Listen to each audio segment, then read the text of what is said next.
Hi friends, today I'm going to show you how to create RDS from AWS console. So RDS is Relational Database Service from AWS, which is a managed service, and it is very easy to deploy and highly scalable and high available and easy to administer this RDS service. So it is also more secured through the VPN. So let us see how to create that from AWS console. I just logged in with my credentials. If you don't have credentials, please create your free account. With free account, you will get 12 months of free subscription, and you can also check what all the features will come under the free account. So you can go through this link and check that you get 750 hours EC2 instances, 5 GB S3, RDS 750 hours. So all this you can check here. So let us go back to our console to create RDS. So as I mentioned, it is managed service and it supports Amazon Aurora, PostgreSQL, MySQL, MariaDB, Oracle, and Microsoft SQL Server databases. So first let me check RDS. Either you can search here or you can also select from here. Okay, let me search for the RDS here.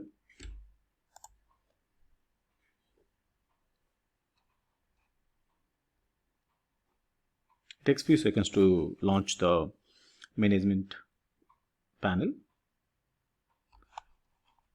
So here you can clearly see the message. Amazon Aurora is a MySQL Postgres compatible enterprise class database starting as $1 per day. Anyway, I'm just directly getting into the create database. Currently, I don't have any databases created on my dashboard. You can see here, nothing. So I'm just going to create a new one. Create database.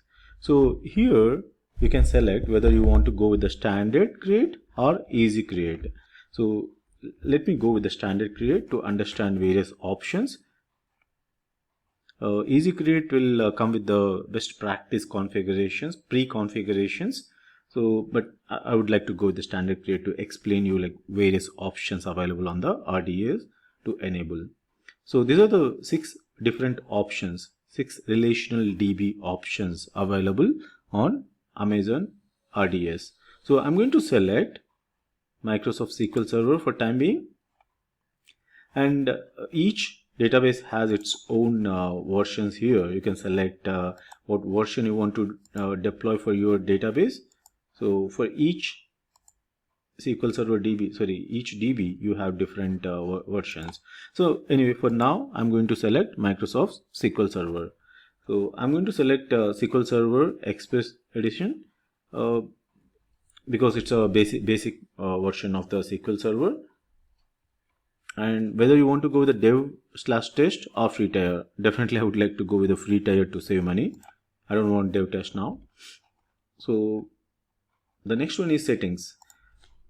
Just give some identifier to that database for my demo.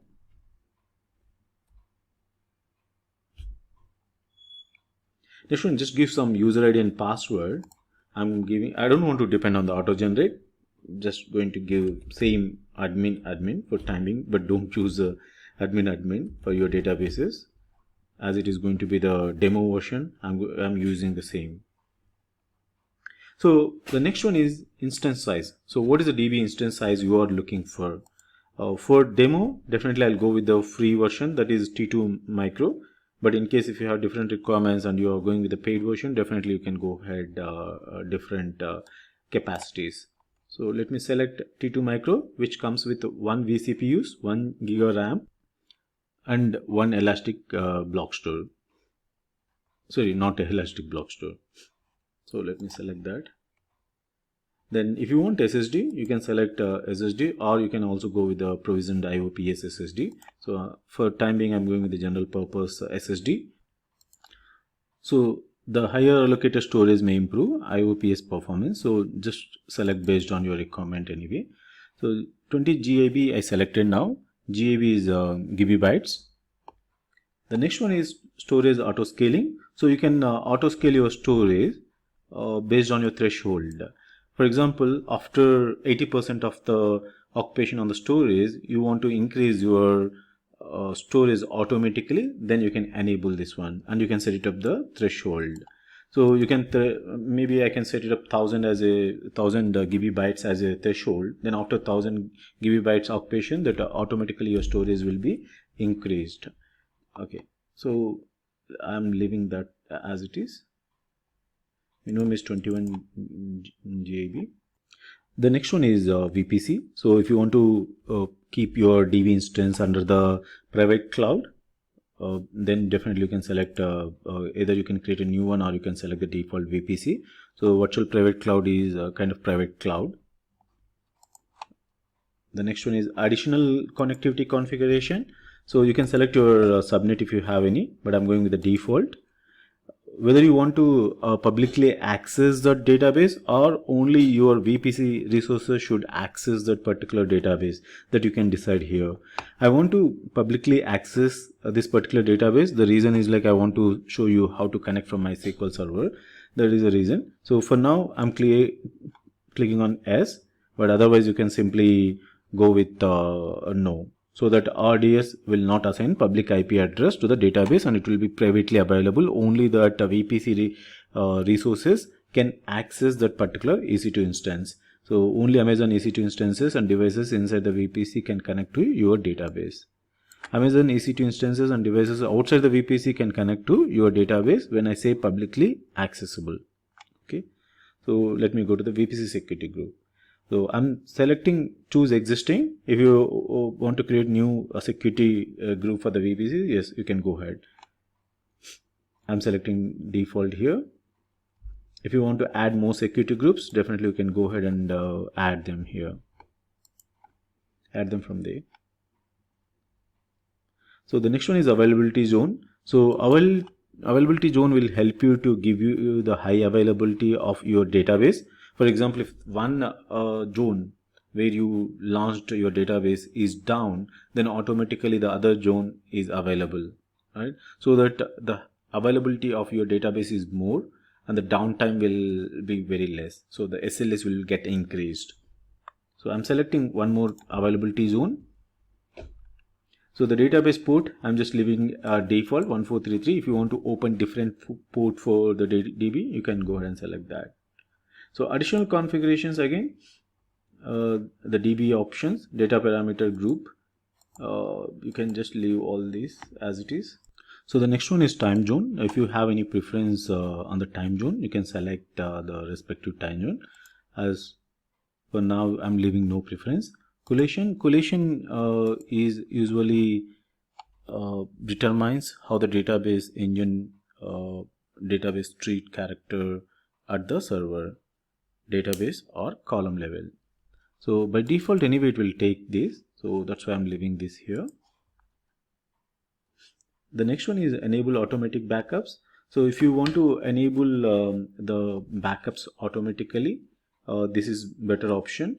You don't need to explicitly take backups every 1 hour or 2 hours, so you can simply schedule those automatic backups and then you can set it up the time, whether you want to take every day or the number of days. Okay, so backup retention period, choose the number of days that RDS should retain automatic backups for this instance.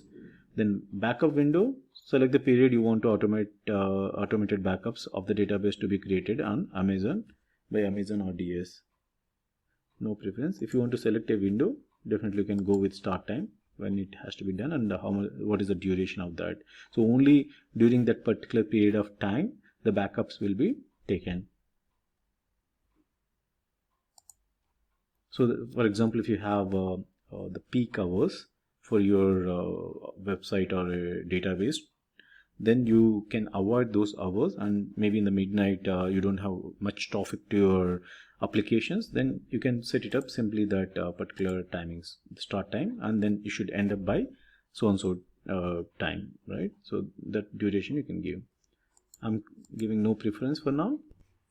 So the next one is performance insights. You can enable performance insights, and it is for database performance monitoring that makes it easy to diagnose and resolve performance challenges. So it is always good to enable to diagnose the problems. The next one is retention period. So you should set it up. What is the retention period for your data, whether it is 7 days or long term, or what is that period? So usually it all depends on your type of data you're storing there. Your employees' data may need to be retained for 10 years, or their personal records or personal identification cars need to be removed after 4 years. So that retention period you can mention based on your data. So completely depends on your data auditing. The next one is master key. So if you want to encrypt your DB, so to encrypt your DB, you have to either enter your ARN or you can use the default one. So based on this, it will encrypt your database to protect your DB volume. Okay, that's good.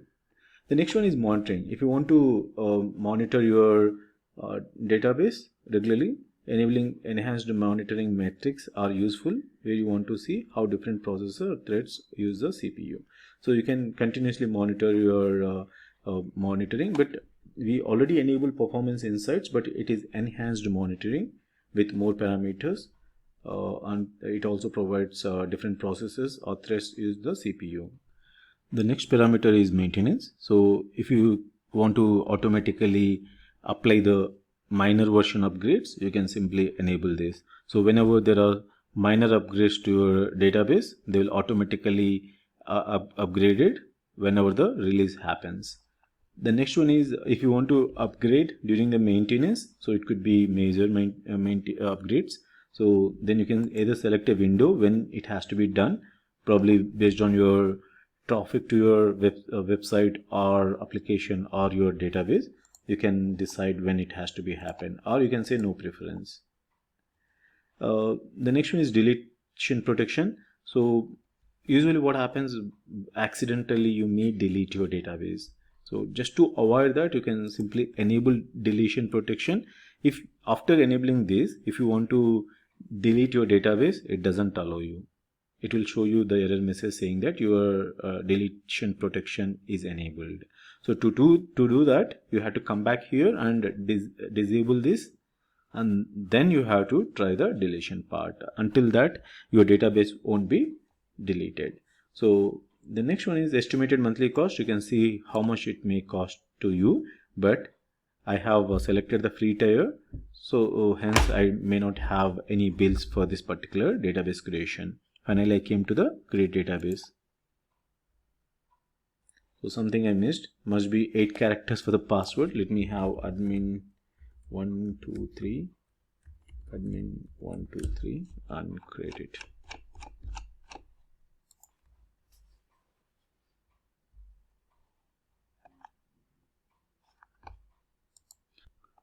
So my database is being created. It will take a couple of minutes. So I'll pause until that and we'll resume. So after 5 minutes, I got the status as available, but before that it was showing it's creating. You have to wait until the status is available. Now you will be able to see your endpoint from where you can connect, and then port number and other details. So this is how you can create your database. In my next video, I'm going to show you how to connect this database from SQL Server. Thanks for watching my videos.